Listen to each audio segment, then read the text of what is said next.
Céline Dacosta, est-ce que vous savez la différence? Non, je plaisante. Le temps sera plus calme aujourd'hui.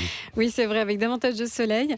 C'est le cas ce matin déjà pour une bonne partie du pays, mais il reste aussi un petit peu de grisaille par endroits sur le Nord-Pas-de-Calais, la Picardie ou encore l'Île-de-France. On retrouve aussi le reste de la perturbation orageuse d'hier sur le centre-est, mais avec ce matin surtout des nuages. On peut avoir encore un petit coup de tonnerre sur le nord de la Corse. Et puis cet après-midi, ce sera toujours couvert avec quelques averses entre le sud de l'Alsace et la Corse. Un risque orageux pour les Alpes du Sud. Des orages qui pourront être localement forts et déborder sur la Côte d'Azur et le Var. On aura également du vent, du Mistral et de la Tramontane avec des rafales jusqu'à 70 km à l'heure partout ailleurs. La journée sera agréable, ensoleillée, mais on verra progressivement le ciel se voiler sur la façade atlantique. Bon, on va en profiter rapidement parce qu'il fait beau, parce qu'il fait chaud en plus. Et oui, ce matin, les températures vont de 11 à 15 degrés sur la moitié nord, de 14 à 18 dans le sud, déjà 21 même à Perpignan. Et puis cet après-midi, on aura 19 degrés pour la plus basse du côté de Cherbourg, 21 à Lille, il en fera 24 à Paris, mais aussi à Nancy, 25 à Rennes, jusqu'à 27 à Nantes et plus au sud. Ce sera 25 degrés à Lyon, 26 pour Toulon, 28 à Toulouse, 29 à Bordeaux, 30 à Marseille et 31 pour Montpellier. Merci Céline. Vous pensez à votre santé? Harmonie Mutuelle aussi.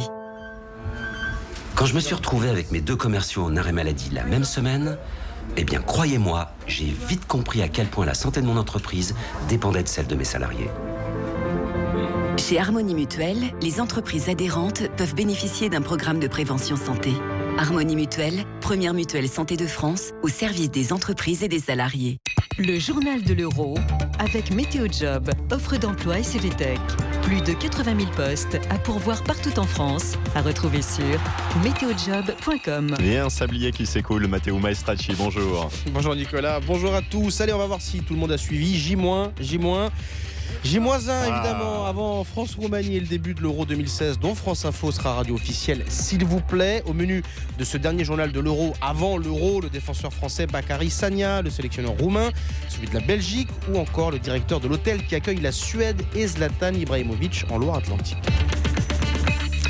L'Euro 2016, c'est déjà demain. Ouais, c'est demain avec ce match d'ouverture qui lancera la compétition. La première des 51 rencontres au programme de ce championnat d'Europe. Ce soir, Didier Deschamps et son capitaine Hugo Lloris donneront la première conférence de presse officielle du tournoi à la veille de France-Roumanie. Des Bleus qui sont passés toute la semaine devant la presse dans leur camp de base traditionnel de Clairefontaine dans les Yvelines. Hier, c'était le tour du défenseur Bakary Sagna qui a évoqué, entre autres, on verra la suite après, ce premier match et les soucis de défense de son équipe. On aimerait être parfait, on aimerait terminer les matchs avec aucun but encaissé. Maintenant, il a fallu travailler et je pense que c'est ce qu'on s'efforce de faire. On essaie de communiquer un petit peu plus et j'ai envie de dire que tout le monde doit défendre un petit peu mieux dans l'équipe.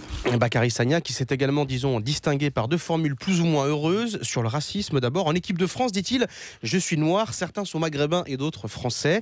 Bon, et sur la Roumanie, j'ai une relation particulière avec ce pays, j'ai des personnes roumaines qui travaillent chez moi. Fin de citation. Parlons des Roumains. Justement, avant ce premier match, on va s'intéresser à notre adversaire. Oui, on parle beaucoup, évidemment, de ce match d'ouverture, de la pression autour des Français pour ne pas rater leur début. Mais dans quel état d'esprit arrive cette équipe de Roumanie au moment de jouer ce match, avec, on imagine aussi pas mal d'enjeux et de nervosité, puisque tous les regards seront sur les Français. L'entraîneur adjoint des Roumains, Viorel Moldovan, connaît bien la France. Il a notamment joué attaquant pour le FC Nantes. Et si son équipe est surtout connue pour sa défense, seulement 2 buts encaissés en éliminatoire, il veut voir ses joueurs poser des problèmes aux Français. On doit être agressif, on doit poser des problèmes en offensive et on doit essayer de le tenir le plus loin possible de notre but. C'est très, très important ça. On verra ça demain. Si vous aimez le foot, vous serez bien sur France Info, radio officielle de l'Euro pendant un mois. Si vous n'aimez pas le foot, bon courage, mais vous serez bien quand même sur notre antenne avec une radio de grande qualité. Une journée spéciale est prévue évidemment toute la journée de demain et ce soir un concert autour de David Guetta est organisé sur le Champ de Mars à Paris au pied de la Tour Eiffel comme une sorte de coup d'envoi fictif de cet Euro 2016. L'Euro, ça commence demain avec la France et la Roumanie et puis on va s'intéresser aux autres pays. On va commencer par la Belgique, basée près de Bordeaux. Hier, le sélectionneur Marc Wilmots, qui connaît bien la région pour avoir été défenseur chez les Girondins de plusieurs saisons, a notamment évoqué l'important dispositif de sécurité autour de la compétition, autour de son équipe également, et ça ne le dérange pas plus que ça. Moi, je suis habitué. Je crois qu'au Brésil, c'était la même chose. Dans toutes les Coupes du Monde, c'est la même chose. Donc, sincèrement, je ne les vois pas. Moi, ce qui m'intéresse, c'est que d'un trajet A jusqu'au trajet B, je mets 20 minutes. et que tout est programmé et que tout est réglé. Donc il ne prendra pas les transports en commun à Paris, c'est déjà ça. Quant à l'équipe de Suède, elle est arrivée hier à Pornichet en Loire-Atlantique.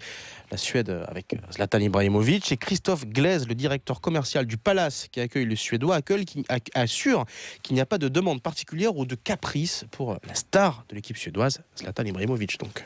On n'accueille pas un joueur, on accueille une équipe. Malgré le charisme et la popularité de ce monsieur, on n'a aucune demande particulière pour lui. Même au niveau alimentaire, au niveau chambre, au niveau vie de tous les jours, aucune demande particulière pour lui. On est très rassurés. Dernier pays à rejoindre la France, puisque toutes les nations sont dans l'Hexagone. Dernier pays qui sera à Marcoussis, dans l'Essonne. C'est le Portugal qui arrive aujourd'hui. Portugal qui est plutôt en forme, qui a battu l'Estonie 7-0 hier soir en préparation.